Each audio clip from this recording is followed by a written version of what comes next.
Meus irmãos, graça e paz, mais um dia da nossa leitura bíblica, iniciando Levítico capítulo 4, que fala acerca da oferta pelo pecado, também pelo pecado sem intenção, né? O pecado não intencional. No capítulo 4 nós temos algumas particularidades bastante interessantes. E a primeira dela é justamente que não há distinção entre pecador. O texto vai dizer o seguinte, já inicia colocando o sacerdote, dizendo: se o sacerdote ungido pecar. Depois no versículo 13 dizendo: se todo o povo pecar. Versículo 22, se um príncipe do povo, um líder do povo pecar.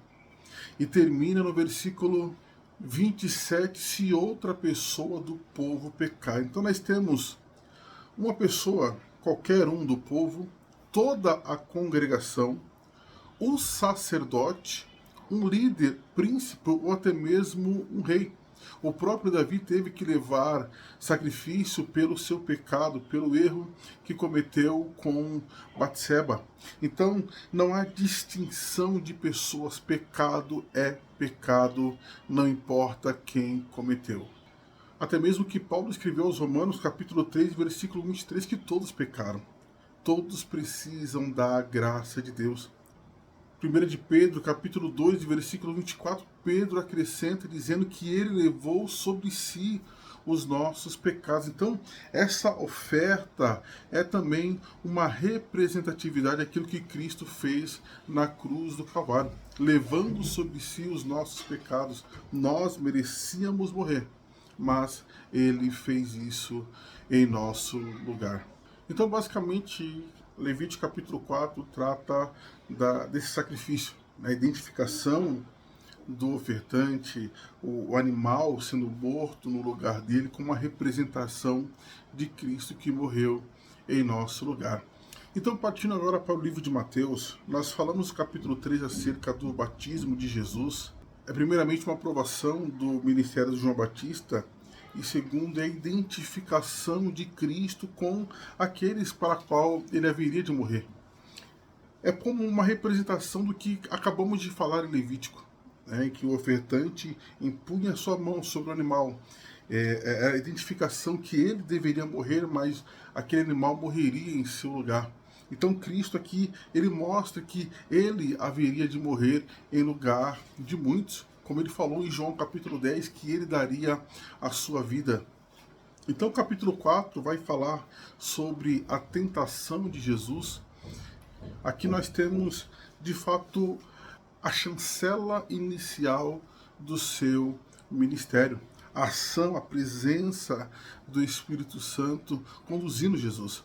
Então, diferente do que aconteceu em Gênesis capítulo 3, em que através do pecado de Adão, o mundo veio a morrer, trouxe morte a todos nós. Nós temos Cristo vencendo a tentação, vencendo o diabo, para que nós pudéssemos ter nele vida, conforme ele diz, vida em abundância. Então, a continuidade do capítulo 4, temos Cristo chamando os seus discípulos.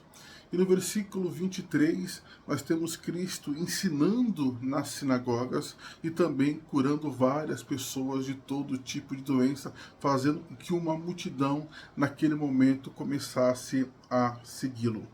Capítulo 5 do livro de Mateus trata da justiça do reino, a perfeita justiça. Alguns que nem são cristãos, mas disseram algo que, se todos os livros do mundo se perdessem e salvar somente o Sermão do Monte, nada estaria perdido. Então nós temos no Sermão do Monte, de fato, toda a expressão da vontade de Deus, toda a expressão da verdadeira justiça de Deus. Nós tínhamos no Sinai Deus dando a sua lei ao povo, mostrando de fato as suas características, a sua justiça. Nós temos em Mateus, partindo do capítulo 5, essa justiça sendo novamente revelada, mas com muito mais intensidade, guiando a um caminho diferente do que aqueles que fizeram com a lei, que manipularam a lei de acordo com a sua vontade. Eu quero destacar 3 pontos acerca da justiça de Deus revelado em Mateus capítulo 5. Primeiramente, que essa justiça não deveria ser externa, assim como queriam ou como faziam os fariseus, que o pecado só existiria quando alguém era pego no pecado. Jesus disse que não, deveria ser interno. Internamente deveria brotar esse sentimento de tristeza pela minha condição pecaminosa.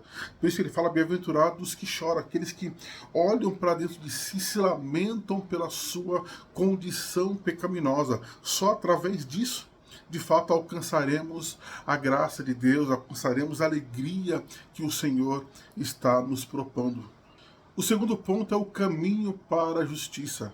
Não tem como alcançar a justiça de Deus, não tem como chegar à plena justiça sem cumprir aquilo que ele nos tem dito. Então Paulo em Romanos capítulo 7 vai dizer, é a lei pecado? De modo algum. Eu não conheceria a cobiça se a lei não me dissesse não cobiçarás. Então a lei nos aponta a direção correta e não tem como agradar a Deus desfazendo-se da sua justiça. Então o caminho correto é cumprir com aquilo que o Senhor nos tem dito, que o Senhor tem nos ordenado a fazer. O terceiro ponto é acerca de uma vida diária. Jesus foi bem específico falando da vida da lei. Ele disse, olha, lembro que foi dito pelos antigos, não matarás, eu porém vos digo que todo aquele que se irá contra o seu próximo já cometeu o assassinato. Então, a questão diária, aquilo que sentimos diariamente, que a nossa maneira de agir diariamente diz muito acerca de qual posição estamos diante de Deus. Então a nossa vida diária deve ser plena, agradando sempre ao Senhor.